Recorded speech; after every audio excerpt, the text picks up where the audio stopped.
तो चलिए क्लास को स्टार्ट करते हैं। और आज हमारा अंतिम वीडियो है अंग्रेजी कैसे पढ़ें, क्योंकि इस वीडियो के बाद हम जो आपका ग्रामर का क्लास लाएंगे उसमें अन्य चीज़ों को पढ़ेंगे। तो देखिए बच्चों, अंग्रेजी पढ़ने के लिए सबसे पहले ये ज़रूरी होता है कि आप ना मात्राओं को पढ़ो।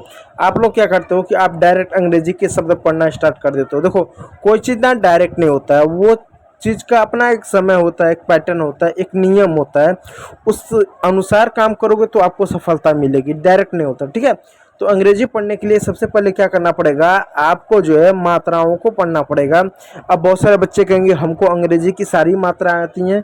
देखिए बच्चों, मैं आपको ये बार बार बताते चला रहा हूँ कि जो अंग्रेजी में जो मात्राएं होती है ना, ये दो प्रकार की होती है। एक आपकी जो 12 खड़ी की मात्रा हो गई, जिसमें आप पढ़ते हो कि क का के हुआ, ख का के एच हुआ। उसी में आपका ये भी आता है कि अ का ए, आ का डबल ए। इस तरह की जो मात्राएं होती हैं, इनको हम 12 खड़ी की मात्राएं बोलती हैं, हम बोलते हैं। ठीक है, दूसरा वेवल्स कॉन्सोनेंट होते हैं। आपको बताया गया है कि वेवल्स होते हैं, इस तरह की जो मात्रा बताया। फिर बताया कॉन्सोनेंट होता है कि 5 वेवल्स होते हैं और 21 कॉन्सोनेंट आपके होते हैं। तो ये जो वेवल्स और कॉन्सोनेंट जो आपके होते हैं, इनका काम क्या होता है, देखिए ये मात्राओं को पढ़ने में मदद करते हैं। और वो जो वाराखड़ी की जो मात्रा होती है, उसका काम होता है हिंदी को अंग्रेजी में लिखने में। यानी दोनों का अलग अलग काम है। लोग बच्चे सोचते हैं कि बाराखड़ी मात्रा याद कर लें, उससे हम अंग्रेजी पढ़ लेंगे। नहीं, बाराखड़ी की मात्रा से सिर्फ आप सिर्फ अंग्रेजी को लिख सकते हो। अंग्रेजी हिंदी को अंग्रेजी में लिख सकते हो। किसी का नाम हुआ, किसी जगह का नाम हुआ, कोई वस्तु का नाम हो गया, उसको सिर्फ आप अंग्रेजी में लिख सकते हो, पढ़ नहीं सकते। पढ़ने के लिए आपको वेवल्स और कॉन्सोनेंट को ही आपको जरूरत पड़ेगा, इस बात को याद रखिएगा। तो देखिए, आपका वेवल्स की अगर बात करें तो 5 होता है। कौन कौन सा? ए, ई, आई, ओ, यू। ये 5 अपन आपके वेवल्स होते हैं। इन वेवल्स की मदद से आपको अंग्रेजी पढ़ना पड़ेगा। और एक बात बताता हूँ, आप अंग्रेजी में इसको पढ़ लीजिएगा, A B C D E. कहोगे हमको ये आता, हाँ आपको ABCD आता है, ये पढ़ना है कि ए का ए, आ, बी का ब, सी का क और स, डी का ड, ई का ई। इस तरह की जो अ ब स क ड, इस तरह की जो अंग्रेजी वाला बा खड़ी की मात्रा नहीं, जो अलग से होता है उसको पढ़िएगा, क्योंकि अंग्रेजी पढ़ने में ना इसी का हम प्रयोग करेंगे। तो चलिए क्लास को देर ना करते हुए स्टार्ट करते हैं। रूल नंबर 8 से स्टार्ट करते हैं, क्योंकि हमारा पार्ट 4 है। ठीक है, और इस पार्ट 4 में इस चैप्टर को हम पूरी तरह से समाप्त करेंगे, इस क्लास को। तो देखिए, जब किसी वर्ड के लास्ट में OW आए, ध्यान दीजिएगा, जब कभी भी अंग्रेजी के किसी भी शब्द के अंत में OW आए, तो आप हमेशा उस OW को आप ओ की मात्रा पढ़ोगे। कैसे पढ़ोगे, ये ध्यान दीजिएगा। जैसे एक शब्द है यहाँ पर SONOW, ये शब्द, इसको क्या पढ़ेंगे, चलिए देखते हैं। एस को हम आधा स लिख देंगे, एन को हम 9 लिखेंगे, OW को ओ की मात्रा हो गया। सुनो, अब आप कहोगे एस को हमने आधा क्यों लिखा, बताता हूँ। देखो बच्चों, सुनो कि यही स्पेलिंग है SNOW। नियम यह है कि जब दो कॉन्सोनेंट एक साथ होते हैं तो पहले वाले कॉन्सोनेंट को हम हमेशा आधा लिखते हैं।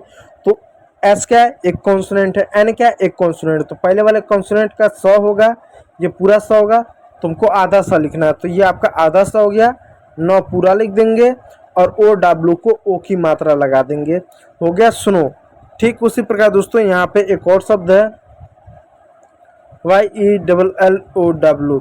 इसको क्या पढ़ेंगे, Y का य लिखेंगे, ई का ए की मात्रा लिखेंगे, L का ल लिखेंगे, O का W का ओ की मात्रा लगा, हो जाएगा येल्लो। येल्लो हो जाएगा, येल्लो, येल्लो नहीं, येल्लो, येल्लो हो जाएगा। ठीक उसी प्रकार FLOW है, F का आधा फ लिखेंगे, क्योंकि दो कॉन्सोनेंट एक साथ हैं। L का ल लिखेंगे, O का OW का ओ लिख देंगे, हो जाएगा फ्लो। ठीक है, अब बच्चे के मन में सवाल आएगा कि यहाँ पर डबल L हो तो एक L हमने लिखा, यहाँ पर SN आया तो आधा स लिखा है, यहाँ पर ऐसा क्यों नहीं लिखा। देखिए, जब दो कॉन्सोनेंट एक जैसे हों तो एक ही बार लिखते हैं। जैसे डबल L आ जाए, डबल L आ जाए, डबल S आ जाए, डबल T आ जाए, इस तरह के जब कोई चीज़ जब 2 बार आए और एक ही जैसा हो तो एक ही बार लिखते हैं। लेकिन जब दोनों अलग अलग हों और उनके बीच में कोई मात्रा ना हो तो पहले वाले को हम अधिकतर आधा लिखते हैं। ठीक है, इसी प्रकार ग्लो हुआ, स्लो हुआ, विंडो हुआ, फ्लो, फॉलो हुआ आदि। इसी प्रकार आपके क्या सारे शब्द होते हैं। चलिए नौवां आपका जो है रूल नहीं है, एक्सेप्शन है, एक अपवाद है, जिसे मैंने कहा कि ओ डब्ल्यू को आप हमेशा ओ की मात्रा पढ़ोगे, लेकिन कुछ ऐसे शब्द मिलेंगे जहाँ पर आप ओ नहीं पढ़ोगे, वहाँ पर आप ओ नहीं पढ़ोगे। जैसे एग्जाम्पल तौर पर आप देखो एन ओ डब्ल्यू, इसको आप नो नहीं पढ़ोगे, इसको आप नाउ पढ़ोगे। जैसे इसको जैसे एच ओ डब्ल्यू, इसको आप हो नहीं पढ़ोगे, इसको आप हाउ पढ़ोगे, हाउ पढ़ोगे। जैसे यहाँ पे एक शब्द है, इसको जो है डब्ल्यू ओ डब्ल्यू, इसको वो नहीं पढ़ोगे, इसको वाउ पढ़ोगे, वाउ पढ़ोगे। यानी कुछ जगह पर ओ डब्ल्यू को आउ पढ़ा जाता है। क्या? आउ, आ की मात्रा उ, आउ। जैसे नाउ, हाउ, वाउ, अलाउ, ठीक है, अलाउ, इस तरह की चीज़ें यहाँ पर हम पढ़ते हैं, इस बात को याद रखिएगा, एक अपवाद है।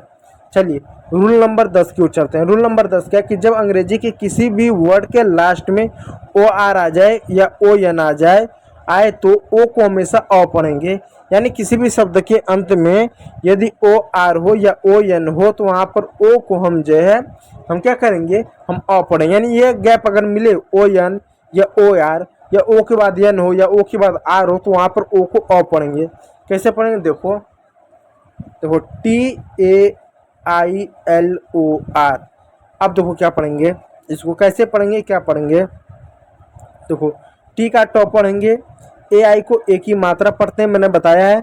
एल का ल पढ़ेंगे, ओ आई को अ पढ़ेंगे, ओ को अ पढ़ें तो अ की मात्रा होता नहीं है तो अ छोड़ देंगे क्योंकि ल में अ आता है, ल अ आया, ठीक है। तो ओ का कुछ नहीं, अ का क्या और र का क्या, र लिख देंगे, हो जाएगा टेलर, ठीक है। उसी प्रकार दोस्तों यहाँ पर और शब्द है UION। अब देखो यहाँ पर क्या पढ़ेंगे, इसको यू का यू लिख देंगे, ठीक है, और एन का नौ लिख देंगे, आई का छोटी की मात्रा लगा देंगे, ठीक, और इसका क्या ओ का कुछ नहीं लिखेंगे, इसका यन नौ हो जाएगा यूनियन, ठीक है, यूनियन, ठीक। इस बात को याद रखिएगा। उसी पर आपका डॉक्टर होगा, इसी प्रकार लेसन होगा।